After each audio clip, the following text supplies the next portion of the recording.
السلام عليكم ورحمة الله وبركاته. ازيكم حبايبي عاملين ايه؟ النهارده ان شاء الله اليوم ال 13 للفراخ واخر يوم معانا في التحصينات اللي احنا بناخدها. احنا خدنا التحصينات لمدة 12 يوم واستقبال يوم، استقبال بمحلول الجفاف يوم. كان اول يوم محلول الجفاف، هنستقبل على محلول جفاف كيس على لتر ميه او معلقه سكر او معلقه عسل على لتر ميه. واربع ايام بعد كده خدنا فيهم رفع مناعه، وبعدين خدنا 4 ايام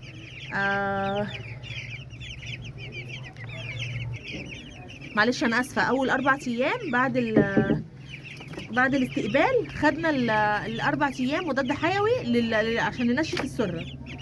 وبعد كده خدنا رفع مناعه 4 ايام، وبعد كده خدنا اللي هو الفيتامينات اللي هو النهارده اخر يوم معانا فيه. هبتدي احطه كده هنا، هنحط لتر الميه. بصوا حبايبي ما شاء الله الكتاكيت عندنا حجمها اختلف ازاي لما وسعنا لهم المكان. بجد يا جماعه كل ما بتوسعوا المكان للحاجه كل ما بيفرق معاها في الحجم. وطبعا زي ما حضراتكم شايفين النشاره حامياهم كمان من السقعه. والنهارده زي ما حضراتكم كلكم شفتوا ان كان في نطره جامده، بس علشان المشمع اللي انا مركباه من فوق ده الحمد لله هي ما وصلت لهمش خالص.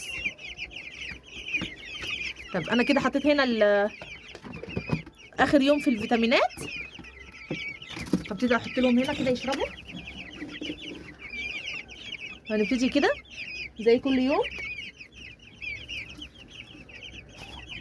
هنحط على كيلو العلف بمقدار كده 3 معالق عسل.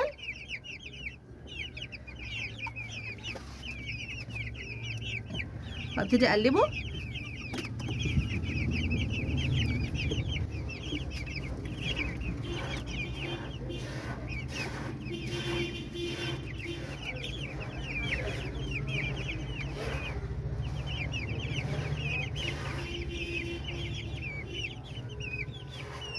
بصوا لو كنتوا قلقانين ان انا علت لهم الاكل، بصوا يا جماعه هم مخلصين. يعني انا العلافه دي مليتها لهم امبارح مرتين.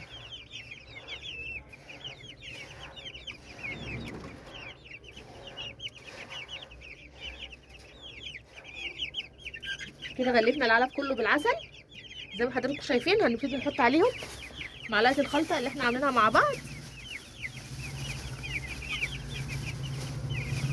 اللي هي كانت عباره عن ايه؟ 100 جرام كركم، 100 جرام نعناع ناشف، 100 جرام كزبره، و100 جرام كمون، و100 جرام قرفه، وكيس خميره، كيس خميره فوريه. هبتدي اقلب كده كله. الخلطه دي يا جماعه بنعملها بعد اليوم الثامن للكتاكيت، يعني ما بنعملهاش قبل كده علشان سنهم يعني ما يستحملش الخلطه دي.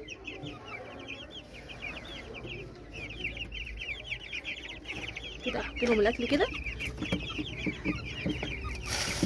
كده احنا النهارده خلصنا الفيتامينات، خلاص كده التحصينات خلصت الحمد لله. هنبتدي من بكره وبعده، يعني اليوم ال14 وال15 هنسقي ميه نضيفه. حابه بقى تحطي بكره في الميه معلقه خل. معلقه خل دي يا جماعه بتنضف الكبده عند الطائر، يعني بتنضف له الامعاء كده وبتخليه نشيط كمان. بس معلقه الخل دي بنحطها مره واحده في الاسبوع، ما نزودش عن كده. معلقه خل على لتر ميه. ممكن نضيفها، بس انا شايفه ما شاء الله يعني الفراخ معايا كويسه مش محتاجاها، فانا مش هحطها. بكره كده بكره وبعده هنسقي ميه نضيفه، وهنبتدي من يوم ال15 هقول لكم هنضيف ايه مع الميه. واللي هنضيفه اليوم ال15 ده حبايبي ده اللي هنمشي معاه لاخر الدوره. بصوا حبايبي انا اول ما حطيت لهم الاكل بداوا ياكلوا ازاي، عشان امبارح بس هما كانوا مستغربين ان الاكل علي فما كانوش عارفين ياكلوا، لكن هم دلوقتي بسم الله ما شاء الله اتعودوا وبداوا ياكلوا فيه. ولو عجبتكم الحلقه بتاعت النهارده حبايبي فعلوا لي زر الجرس واشتركوا في القناه عشان يوصلكم كل جديد.